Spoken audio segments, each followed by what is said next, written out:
I'd like to introduce one of our big successful customers on OpsWorks for Chef Automate, which is Eric Schneider from Verisk Analytics. Thank you. Are we staying clean? Thank you, Scott. Thanks, everybody. Hello, Chef. Thanks for having us.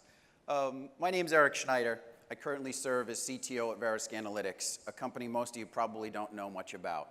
So what I thought I'd talk to you today a little bit is the journey that my team's been on for the last year and a half, which has been developing and delivering upon our cloud migration strategy, as well as a little bit about who Verisk is, what we do, how we do it, the technology challenge that creates for us, and how we're solving that challenges with some of our technology partners today. So who is Verisk? Most people don't know it, but I can guarantee everybody in this room has been touched by Verisk in some way, and I think you'll see some of that as I go through the presentation. So who are we? We're a data analytics company. Simply said, our goal is to provide insights to our customers so that they can make better decisions. We serve three primary verticals. We serve the property, casualty, and insurance vertical. Don't fall asleep yet, please. We serve the natural resources and energy vertical, and we also serve the financial services vertical.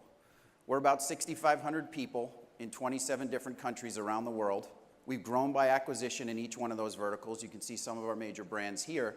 And throughout the course of that journey, we've amassed about 14 petabytes of unique and proprietary data assets that we use every day to provide those insights to our customers.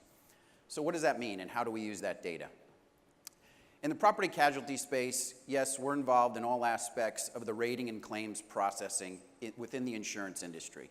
But we're involved in a lot of new places and a lot of innovative places that probably you wouldn't think of when you think of the insurance industry, and it's how they're shaping those industries. We're involved in data related to vehicle telematics, to IoT, to drones, and their impact on the industry, autonomous cars. I'm a Tesla driver, so I'm very interested in that one myself. But we're also involved in catastrophe modeling, and we take a look at the impact of earthquakes, and we help insurance carriers predict the impact of that and the ripple effects of that throughout the world. We take a look at weather. We're actually, if you go back to Carmen's, believe it or not, our weather business is ITAR compliant.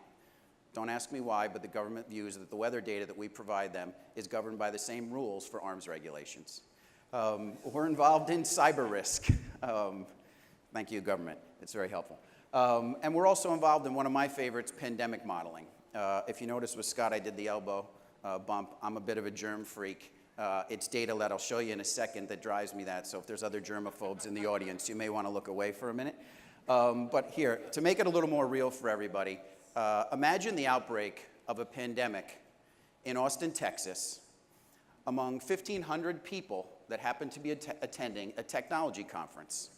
So what would that look like? I call it the DevOps ITI outbreak.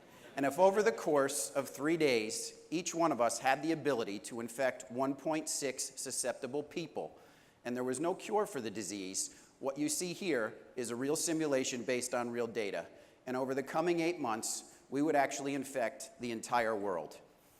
So I'll leave the ending to you based on your personality. We're either all dead or we've infected everybody with DevOps ITI. So while this looked very easy, the amount of simulations that we run, the permutations of these models, and the amount of data that goes behind this is actually no small task.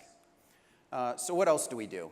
In the natural resources space, we actually look at what's in the ground, and we believe we have more data about what's in the ground than anybody else.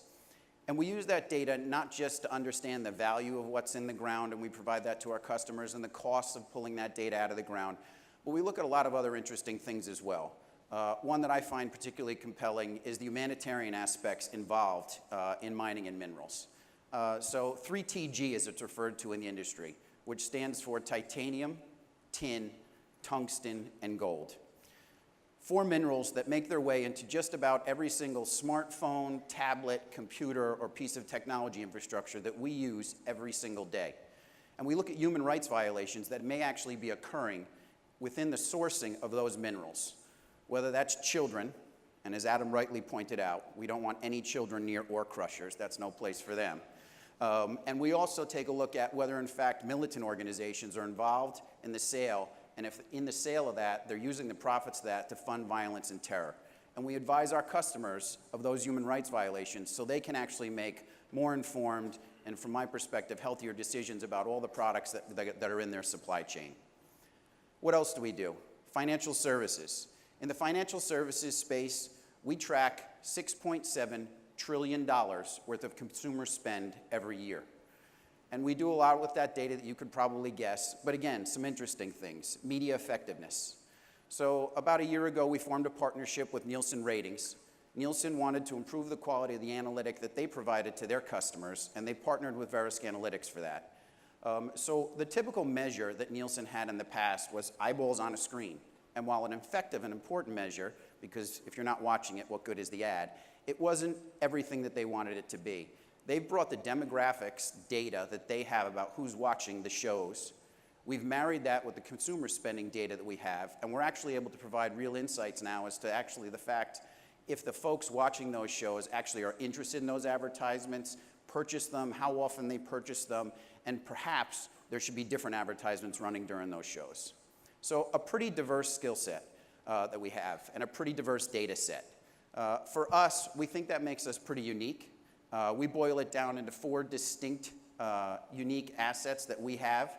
That's the data assets that I talked about, the deep domain expertise we have. We have thousands of data scientists across the world working on these problems every day. We pride ourselves in the markets that we serve on being first to market with many new products and innovations, and we're deeply integrated into our customer workflows. A good example of that you're probably all familiar with is these advertisements you see on TV, and you can use your smartphone, you take a picture of your license plate, you take a picture of the VIN number on your car, and you can get car insurance, a quote, in moments. We're actually very often behind the scenes on that. That data is actually uploaded to Verisk. We, in seconds, provide back, and in less than seconds often, provide back to the carrier a lot of information about you, the car, the risk associated with you, where that car exists, and the carrier can, in turn, make a more informed decision about whether or not they want to offer you insurance and the rate of that. So what does all that mean from a technology perspective? The challenges that I'm talking about, I'm sure, are not unique. I'm sure everybody in this room shares the same. For me, it was a company that actually encompassed them all, which was a first in my career. The security of our systems is paramount to us. We pride ourselves on being good stewards of the data that we have, whether it's our data or whether it's data that we're processing on behalf of our customers, right? So that integrity, it couldn't be more important. The diversity of the business, the scale of the assets, our need to be agile, as you've heard here over and over today already, the ability to move at new speed is very different, even in the insurance space. We need capacity within countries that we operate. The rules and regulations around data, import, export, and if at all it can happen, are very different in the markets that we operate. So we need the ability to have capacity throughout the world where our customers are and where we are. And availability and resiliency. And the example I just gave around auto insurance, you can imagine if our systems are down and you can't get that quote, what that means to our customers. So for us, that's transformed us into kind of simple, yes, but 3 main pillars that we've been focused on. One is migrate to the cloud. We cannot operate our on-prem data centers at the pace which we need to move anymore. We've been focused highly on instilling a DevOps culture throughout the organization. Giving our developers direct access to infrastructure is something that was very new for our organization. I'm sure you're all dealing with that, but it's been a big, big push within Verisk. And automate everything. Our ability to have the integrity that I talked about and the availability that we talked about is really predicated on a lot of automation from many ways. And we've been solving that problem through 3 technology partnerships. You can see the logos here. Amazon Web Services, Chef, and AWS OpsWorks. We've bundled that up internally into something that we call the HOV lane. We believe it's the express route for us to move things to the cloud internally without the typical bottlenecks you get when you're trying to deploy infrastructure and deploy your application.